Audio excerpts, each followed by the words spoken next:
Buen día a todos, espero que anden bien. En este módulo vamos a abordar el tema de digestión y absorción de nutrientes. Los objetivos del módulo son racionalizar los conceptos de digestión y absorción de nutrientes a nivel bioquímico, identificar las secreciones del tubo digestivo y glándulas anexas y describir las funciones de cada una de ellas, conocer los mecanismos de regulación de las secreciones digestivas e interpretar su relación con la ingesta de alimentos, describir los procesos de digestión de carbohidratos, proteínas y lípidos, y conocer los procesos implicados en la absorción de los diferentes nutrientes. Para una mayor organización y para facilitar la comprensión del módulo, lo dividiremos en diferentes temas. En primer lugar, abordaremos algunas definiciones y conceptos claves necesarios para el entendimiento de los posteriores ejes. En segundo lugar, en función de la organización del tracto gastrointestinal, identificaremos las secreciones digestivas y las funciones que cumple cada una en el proceso de digestión. Luego abordaremos la regulación neuronal y hormonal de las secreciones digestivas en función de la ingesta de los alimentos. Y por último, veremos detalladamente el proceso de digestión y absorción de cada uno de los macronutrientes, de los hidratos de carbono, de las proteínas y de los lípidos. Bueno, comenzando con algunas definiciones y conceptos claves. Cuando hablamos de alimentos, estamos haciendo referencia a productos naturales o elaborados que se encuentran constituidos por una mezcla de nutrientes, principalmente carbohidratos, proteínas y lípidos. Estos nutrientes que conforman a los alimentos van a cumplir determinadas funciones en el organismo. Los carbohidratos y los lípidos van a cumplir la función de aportar energía principalmente, y las proteínas y también los lípidos van a cumplir función estructural. Para que estos nutrientes lleguen a todas las células del organismo y ejerzan allí sus funciones, el sistema gastrointestinal, que comprende al tracto digestivo y a sus glándulas anexas como el hígado y el páncreas, debe encargarse en primer lugar de preparar los alimentos para que los nutrientes que los constituyen puedan ser transportados en formas de moléculas sencillas desde el intestino hacia el torrente sanguíneo o la linfa y llegar así en última instancia a las células. El proceso por medio del cual los nutrientes presentes en los alimentos ingeridos se degradan hasta obtener moléculas lo suficientemente sencillas que puedan atravesar la barrera intestinal se lo denomina digestión, mientras que el proceso por medio del cual las moléculas sencillas obtenidas como resultado de la digestión atraviesan la barrera intestinal y son incorporadas al torrente sanguíneo o linfático se lo denomina absorción. De esta forma, los nutrientes alcanzan las células del organismo para ejercer allí sus funciones. Profundizando un poco más en el tema, la digestión es un proceso no solo mecánico, sino que también es un proceso químico. La digestión mecánica comprende la masticación del alimento, la deglución, la peristalsis y también la defecación. Esta división mecánica del alimento da lugar a un aumento de la superficie del mismo, y esto favorece la actuación de enzimas hidrolíticas, que facilitan la degradación de los nutrientes. Por lo tanto, la digestión química implica la actuación de diversas enzimas hidrolíticas y secreciones digestivas, que se encargan de degradar a los nutrientes presentes en los alimentos ingeridos en moléculas mucho más sencillas. Los productos de estos procedimientos hidrolíticos o de degradación de la macromolécula original son oligómeros, dímeros y monómeros. De esta forma, la digestión de los hidratos de carbono en forma de polisacáridos da como resultado una mezcla de disacáridos y monosacáridos, siendo los disacáridos también degradados a monosacáridos en última instancia en el borde en cepillo del intestino delgado. Las proteínas se hidrolizan a una mezcla de dipéptidos, tripéptidos y aminoácidos, y los lípidos se digieren de una manera diferente, fragmentándose en una mezcla de ácidos grasos, glicerol, monoacilgliceroles y diacilgliceroles. Ahora sí, ya habiendo abordado estos conceptos claves, estamos en condiciones de comenzar a hablar de cada una de las secreciones digestivas que permiten que este proceso de digestión se lleve a cabo. Al ingerir un alimento que contiene carbohidratos, proteínas y lípidos, como puede ser por ejemplo un sándwich de pollo, tomate y palta, en primer momento en la cavidad bucal, las glándulas salivales comienzan a secretar saliva, cuya función es homogeneizar, lubricar el alimento y comenzar la digestión de los hidratos de carbono y lípidos. Esta secreción salival se encuentra conformada por componentes inorgánicos como el calcio, el sodio, el bicarbonato y por componentes orgánicos dentro de los cuales se encuentran dos enzimas digestivas, la amilasa salival que comienza la digestión de los hidratos de carbono y la lipasa lingual que inicia la digestión de los lípidos. Una vez homogeneizado y lubricado el alimento se produce la deglución y el bolo alimenticio, por medio de movimientos peristálticos, es transportado a través del esófago hasta llegar al estómago. Allí se produce la secreción de ácido clorhídrico por las células parietales del estómago y las células principales del estómago secretan pepsinógeno, el precursor de una enzima llamada pepsina, que comienza la digestión de las proteínas, además de secretar lipasas gástricas que continúan con la digestión de los lípidos. El quimo, luego, se deriva desde el estómago hacia el intestino delgado. Al ingresar el quimo al duodeno, que es la primera porción del intestino delgado, por un lado, el páncreas comienza a secretar bicarbonato, precursores de enzimas proteasas, lipasas y amilasas, y por el otro lado, el hígado sintetiza y envía bilis a la vesícula biliar, en donde se almacena para luego ser transportada al duodeno. Tanto las secreciones digestivas liberadas por el páncreas, que son ricas en enzimas y bicarbonato, como así también la bilis, son transportadas al intestino delgado para finalizar allí, junto con las enzimas que se encuentran en el borde en cepillo, la degradación de los carbohidratos, proteínas y lípidos en sus moléculas sencillas, las cuales serán absorbidas principalmente en la segunda porción del intestino delgado, denominada yeyuno. La absorción de líquidos y de electrolitos se produce en el intestino grueso, sitio a donde también llega de forma intacta la fibra alimentaria consumida, siendo parte de ella fermentada por las bacterias colónicas y parte de la misma eliminada de forma intacta por medio de las heces. Bueno, esta figura es un resumen de lo que vimos recién y nos permite concluir que, de acuerdo a lo analizado, el proceso de digestión se caracteriza por varias fases específicas que ocurren en secuencia y que requieren de la acción secretora de las glándulas salivales, del estómago, el hígado y la vesícula biliar, el páncreas y la mucosa intestinal. Ahora abordaremos la regulación neural y hormonal de 3 de las secreciones digestivas recién nombradas, específicamente de la secreción salival, de la secreción gástrica y de la secreción pancreática.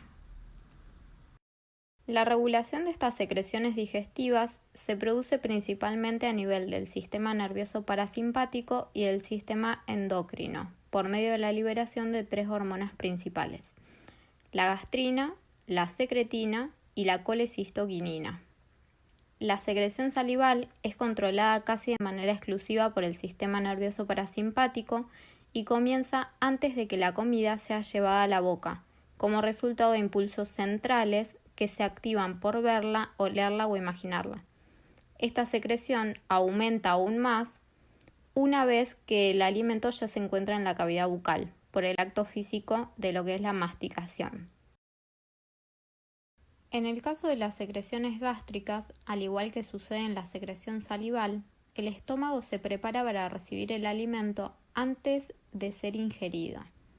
El sistema nervioso parasimpático, entonces, estimula a las células parietales del estómago antes de la ingesta del alimento para comenzar la secreción de ácido clorhídrico, y a la mucosa del estómago para comenzar la secreción de una hormona llamada gastrina. La hormona gastrina se encarga, por un lado, de estimular a las células principales del estómago para la secreción de pepsinógeno y lipasa gástrica, y por el otro lado se encarga de estimular a las células parietales del estómago para aumentar más la secreción de ácido clorhídrico.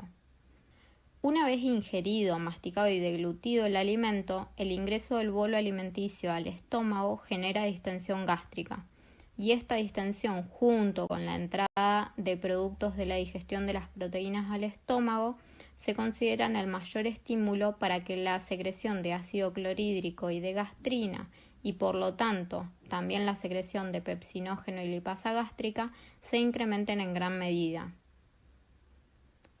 Esta fase, que se lleva a cabo cuando el bolo alimenticio ingresa al estómago, es la más importante para la secreción de jugo gástrico, el cual tiene un pH muy ácido comprendido entre 1,5 y 2,5 y cumple la función de iniciar la hidrólisis de las proteínas en el estómago y continuar con la digestión de los lípidos. Por último, en relación a la secreción pancreática, el jugo pancreático se encuentra conformado por dos fracciones fundamentales: una fracción de bicarbonato y otra fracción de enzimas hidrolíticas y precursores de las mismas, llamadas zimógenos, todos ellos de gran importancia para finalizar la digestión de los nutrientes en el intestino delgado. La secreción del jugo pancreático es regulada por un lado y en menor medida por el sistema nervioso parasimpático, que estimula su secreción antes de que el alimento sea ingerido, tal como sucede con la secreción salival y gástrica, y por el otro lado y en mayor medida, la secreción del jugo pancreático es regulado por la liberación de dos hormonas intestinales, llamadas secretina y colecistoquinina. Por un lado, al ingresar el quimoácido proveniente del estómago en el duodeno, esta presencia de ácido en la luz duodenal estimula la liberación de una hormona llamada secretina. La liberación de esta hormona estimula a las células del páncreas para la secreción de la fracción de bicarbonato del jugo pancreático, generando así un jugo muy alcalino, rico en bicarbonato y deficiente en enzimas y precursores de las mismas. Este jugo alcalino se transporta desde el páncreas al duodeno, en donde neutraliza el quimoácido proveniente del estómago, aumentando el pH duodenal a 7 u 8 y permitiendo así la actuación de las enzimas pancreáticas, cuyo pH óptimo es cercano a la neutralidad, y que en condiciones de acidez duodenal no podrían actuar y culminar la digestión de los nutrientes en el intestino delgado. Por otro lado, al ingresar al duodeno productos de la digestión de las proteínas y de los lípidos, se produce la liberación de una hormona llamada colecistoquinina. Esta hormona también actúa sobre el páncreas, estimulando en este caso la secreción de la fracción enzimática del jugo pancreático, dando lugar a la producción de un jugo pancreático rico en enzimas y zimógenos sin tener efectos sobre la fracción rica en bicarbonato. En el intestino delgado, los zimógenos de las proteasas se activan y junto con la amilasa y la lipasa pancreática y la bilis dan comienzo a la última fase de la digestión en el intestino delgado de carbohidratos, proteínas y lípidos. Bueno, acá en esta diapositiva tienen un breve resumen escrito de lo que abordamos anteriormente en relación a la regulación hormonal de las secreciones digestivas. Y ahora sí, ya conociendo cada una de las secreciones digestivas, sus funciones y cómo se encuentran reguladas, podemos comenzar a analizar en detalle el proceso de digestión y absorción de cada macronutriente. Para comenzar a analizar en detalle el proceso de digestión y absorción de los hidratos de carbono, en primer lugar debemos recordar que los carbohidratos son ingeridos por medio de los alimentos principalmente en la forma del polisacárido almidón, y un menor porcentaje es ingerido en la forma de los disacáridos sacarosa, lactosa y maltosa y de los monosacáridos glucosa y fructosa. Trasladándolo a ejemplos de alimentos, cuando consumimos pan, papas, fideos, arroz, vamos a estar ingiriendo carbohidratos principalmente en la forma del homopolisacárido de glucosa llamado almidón. Cuando tomamos un vaso de leche endulzado con azúcar, por ejemplo, estaremos ingiriendo carbohidratos en la forma de los disacáridos lactosa y sacarosa, y cuando tomemos un vaso de gaseosa endulzado con jarabe de maíz de alta fructosa, estaremos ingiriendo carbohidratos en la forma de los monosacáridos fructosa y glucosa. Cuando ingerimos alimentos que contienen monosacáridos, como la gaseosa que les nombré anteriormente que contiene glucosa y fructosa, Estos no requieren ser digeridos por las enzimas digestivas, ya que se encuentran en forma de moléculas sencillas. Por este motivo, atraviesan el tracto gastrointestinal de forma intacta, tal cual fueron ingeridos, desde la boca hasta llegar en última instancia al intestino delgado, en donde son absorbidos. A diferencia, cuando ingerimos un alimento que contiene disacáridos, por ejemplo el vaso de leche con azúcar que les nombré anteriormente, que contiene lactosa y sacarosa, estos disacáridos no van a ser modificados en su paso por la cavidad bucal ni en el estómago, pero para poder ser absorbidos en el duodeno yeyuno, tienen que ser hidrolizados a sus monosacáridos constituyentes. En el caso de la lactosa debe ser hidrolizada a glucosa y galactosa, y en el caso de la sacarosa debe ser degradada a glucosa y fructosa. Esta hidrólisis de los disacáridos en sus monosacáridos constituyentes se produce en la membrana exterior de las microvellosidades, también llamado borde en cepillo de la mucosa del intestino delgado, en donde se encuentran las enzimas encargadas de la misma, llamadas disacaridasas. Existen 3 disacaridasas: la sacarasa, que hidroliza la sacarosa en fructosa y glucosa; la maltasa, que hidroliza la maltosa en 2 moléculas de glucosas; y la lactasa, que hidroliza la lactosa en glucosa y galactosa. La sacarasa y la maltasa son enzimas inducibles, es decir, que su actividad aumenta al aumentar la ingesta de sustrato, o sea, de sacarosa y maltosa. En cambio, la lactasa, a diferencia de estas, es una enzima no inducible, es decir, que su actividad no aumenta al aumentar la ingesta del sustrato lactosa. Por este motivo, en la intolerancia a la lactosa, que es una afección de la mucosa intestinal que se genera porque el organismo no produce nada o muy poca enzima lactasa, cuando se ingieren grandes cantidades de lactosa, esta no se digiere correctamente en el borde en cepillo del intestino delgado, en glucosa y galactosa, porque no hay nada o muy poca enzima lactasa. Y por este motivo, al no hidrolizarse en sus monosacáridos constituyentes, no puede absorberse adecuadamente y pasa de forma intacta al intestino grueso, en donde es fermentada por las bacterias colónicas, generando diversos síntomas gastrointestinales, entre los que se destacan la diarrea, el dolor abdominal de tipo cólico, la distensión abdominal, flatulencia y en ocasiones náuseas y vómitos. Por último, los polisacáridos, para poder absorberse, deben primero hidrolizarse a lo largo del tracto gastrointestinal por medio de la acción de varios sistemas enzimáticos, dando como resultado final unidades monoméricas. En el caso de la digestión del almidón, cuando ingerimos alimentos ricos en almidón, por ejemplo fideos, arroz, papa, pan, la digestión de este homopolisacárido de glucosas se inicia en la boca, tras la insalivación del bolo alimenticio por la actuación de la amilasa salival, también llamada tialina, que es secretada por las glándulas salivales. Esta enzima actúa hasta que el alimento llega al estómago, donde se inactiva por el pH ácido. La digestión del almidón continúa en el intestino delgado, donde actúa la amilasa pancreática. Tanto la amilasa salival como la amilasa pancreática solo hidrolizan los enlaces internos alfa-1,4-glucosídicos de la molécula del almidón, pero no actúan sobre los enlaces alfa-1,6 ni sobre los enlaces alfa-1,4 de los residuos glucosil que actúan como puntos de ramificación. Por este motivo, los productos de su hidrólisis son el monosacárido glucosa, el disacárido maltosa, el trisacárido maltotriosa y un oligosacárido con ramificaciones llamado dextrina alfa límite. Excepto la glucosa, que puede ingresar al torrente sanguíneo sin posteriores modificaciones, los demás productos de la hidrólisis deben ser degradados en sus monosacáridos constituyentes de glucosas, por medio de 2 enzimas que se encuentran en el borde en cepillo del intestino delgado, sitio donde también se encuentran las disacaridasas vistas anteriormente.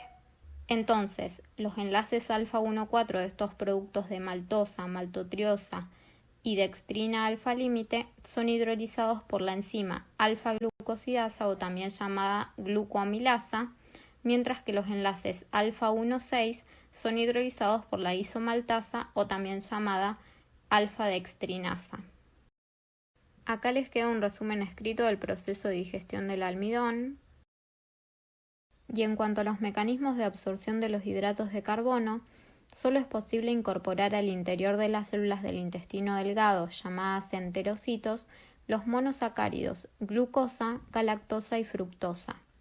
El mecanismo de absorción de la glucosa y de la galactosa es distinto al de la fructosa. Por un lado, la absorción de glucosa y galactosa se realiza por medio de un transporte activo secundario al de sodio, utilizando una proteína transportadora dependiente de este catión llamada SGLT1. Esta proteína, ligada a la membrana, se une a la glucosa o a la galactosa y al sodio y los transporta al interior del enterocito. Por otro lado, la fructosa ingresa al enterocito por un mecanismo de difusión facilitada mediada por una proteína transportadora llamada GLUT5. Por último, ya encontrándose en el interior de las células intestinales, tanto la glucosa, la galactosa como la fructosa son transportados desde el enterocito hacia el torrente sanguíneo por un mecanismo de difusión facilitada mediado por otra proteína transportadora llamada GLUT2. Ya abordado el proceso de digestión y absorción de los carbohidratos, vamos a comenzar con el de las proteínas. Las enzimas implicadas en el proceso de digestión de las proteínas se denominan peptidasas, debido a que se encargan de hidrolizar los enlaces peptídicos. Existen dos tipos de peptidasas: las endopeptidasas, que hidrolizan los enlaces peptídicos internos, fragmentando a los polipéptidos en oligopéptidos de menor tamaño, y las exopeptidasas, que hidrolizan los enlaces peptídicos carboxilo terminal o amino terminal de los oligopéptidos generados por las endopeptidasas, liberando así aminoácidos simples. De esta forma, los productos de degradación de las proteínas son aminoácidos, dipéptidos y tripéptidos, que luego serán absorbidos. Nuevamente, pensando en un ejemplo práctico, si ingerimos un bife de pechuga de pollo, por ejemplo, este contendrá una gran cantidad de proteínas en su composición. Al ingerir el bife, las proteínas que lo constituyen no van a ser modificadas en su paso por la cavidad bucal, comenzando la digestión de estas proteínas cuando el bolo alimenticio llega al estómago. En el estómago, el ácido clorhídrico secretado por las células parietales reduce el pH a 1,2, motivo por el cual las proteínas ingeridas se desnaturalizan. Esta desnaturalización provoca que las proteínas se desdoblen y desplieguen las cadenas polipeptídicas, haciéndose más accesibles a la actividad de las proteasas. A su vez, las células principales del estómago secretan pepsinógeno, el precursor inactivo o zimógeno de la enzima pepsina. El pepsinógeno se activa a pepsina por una reacción de proteólisis que implica la acción del ácido clorhídrico. La pepsina es una endopeptidasa que hidroliza los enlaces peptídicos internos principalmente generados entre aminoácidos aromáticos como la tirosina, fenilalanina y triptófano. Los productos de la digestión proteica generados en el estómago estimulan la liberación de la hormona colecistoquinina en el duodeno, la cual estimula al páncreas para la secreción de zimógenos de proteasas, los cuales son enviados al duodeno, en donde son activados y continúan la digestión de las proteínas. Estos zimógenos son el tripsinógeno, el quimiotripsinógeno, la proteasa y la procarboxipeptidasa. Una enzima duodenal llamada enteroquinasa activa al tripsinógeno en tripsina por medio de una reacción de proteólisis, y posteriormente la tripsina tiene la capacidad de autoactivarse y también de activar por medio de proteólisis al resto de los zimógenos pancreáticos, activando así al quimiotripsinógeno en quimiotripsina, a la proteasa en elastasa y a las procarboxipeptidasas en carboxipeptidasas. La tripsina, quimiotripsina y elastasa son endopeptidasas pancreáticas, por lo que hidrolizan enlaces peptídicos internos. Específicamente, la tripsina hidroliza enlaces peptídicos internos de aminoácidos básicos, La elastasa hidroliza enlaces peptídicos internos próximos a residuos de péptidos pequeños. Y la quimiotripsina hidroliza enlaces peptídicos internos de aminoácidos sin carga. Además, dentro de las proteasas pancreáticas podemos encontrar dos exopeptidasas, las carboxipeptidasas que hidrolizan los enlaces peptídicos carboxilo terminal y las aminopeptidasas que hidrolizan los enlaces peptídicos amino terminal, dando como resultado ambas la liberación de aminoácidos simples. Tras la actuación de las diferentes proteasas gástricas y pancreáticas, los productos obtenidos son aminoácidos y oligopéptidos, pero al interior del enterocito únicamente pueden transportarse aminoácidos dipéptidos y tripéptidos, por lo que existen en la membrana del intestino delgado peptidasas específicas que se encargan de finalizar la digestión de los oligopéptidos, dando como resultado aminoácidos libres y dipéptidos y tripéptidos, los cuales sí pueden ser absorbidos. Existen dos sistemas de transporte de los productos de la digestión de las proteínas hacia el interior de los enterocitos. Uno de ellos se encarga de transportar los aminoácidos y el otro se encarga de transportar los dipéptidos y tripéptidos.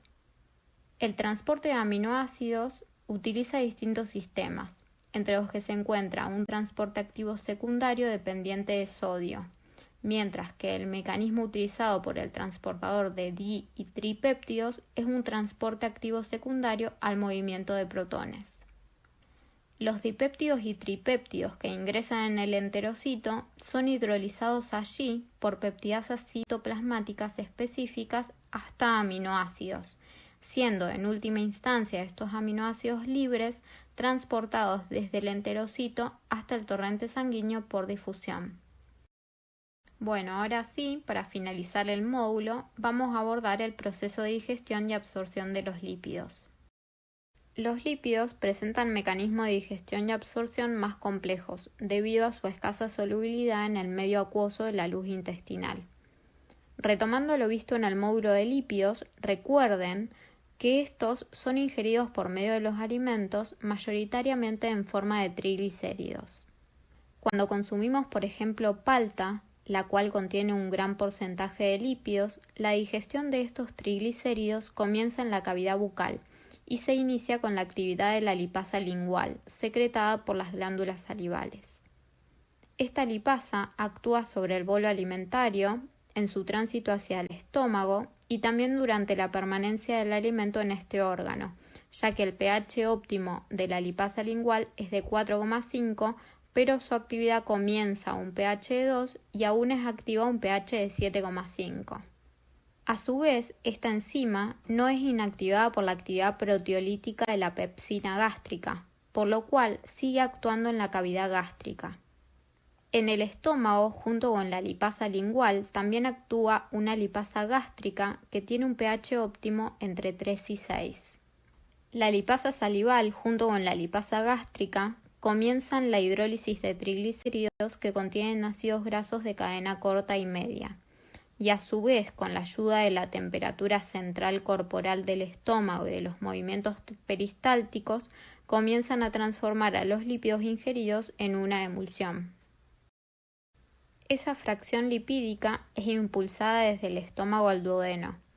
Al ingresar estos lípidos al duodeno, se libera la hormona colecistoquinina, la cual estimula al páncreas para la secreción de la lipasa pancreática, que va a continuar la digestión de los lípidos en el intestino delgado. A su vez, la colecistoquinina estimula la contracción de la vesícula biliar para la liberación de bilis al duodeno. De esta forma, la fracción lipídica que se transporta desde el estómago al duodeno se termina de emulsionar allí por las sales biliares formando gotículas, lo que aumenta la superficie de actuación de la lipasa pancreática, la cual se encarga de hidrolizar a los triglicéridos. La lipasa pancreática degrada los enlaces éster en posiciones 1 y 3 del triglicérido, dando como productos principales de la digestión 2 monoacilgliceroles y ácidos grasos libres. Por un lado, los ácidos grasos de cadena larga y los 2-monacilgliceroles resultantes, para poder ser transportados hasta la membrana apical del enterocito donde son absorbidos, deben ser solubilizados debido a su carácter hidrofóbico. Y en este proceso, nuevamente las sales biliares adoptan un rol fundamental mediante la formación de micelas que los solubilizan. La conversión de la emulsión grasa en micelas facilita el transporte de lípidos desde la luz intestinal hasta la membrana microvellositaria. Y una vez en contacto con la membrana, al ser liposolubles, atraviesan la misma por difusión. Una vez dentro del enterocito, en el retículo endoplásmico liso, los ácidos grasos de cadena larga de más de 12 átomos de carbono se unen al glicerol, y allí tiene lugar la resíntesis, formándose de nuevo triglicéridos. Estos lípidos se unen a apolipoproteínas B48 y E, formando así kilomicrones, los cuales por exocitosis salen del enterocito e ingresan al capilar linfático. Por otro lado, los ácidos grasos de cadena corta y media no necesitan ser solubilizados por las micelas en la luz del intestino delgado, por lo que atraviesan la membrana microvellositaria del intestino por difusión, ingresan al enterocito y son liberados directamente al torrente sanguíneo.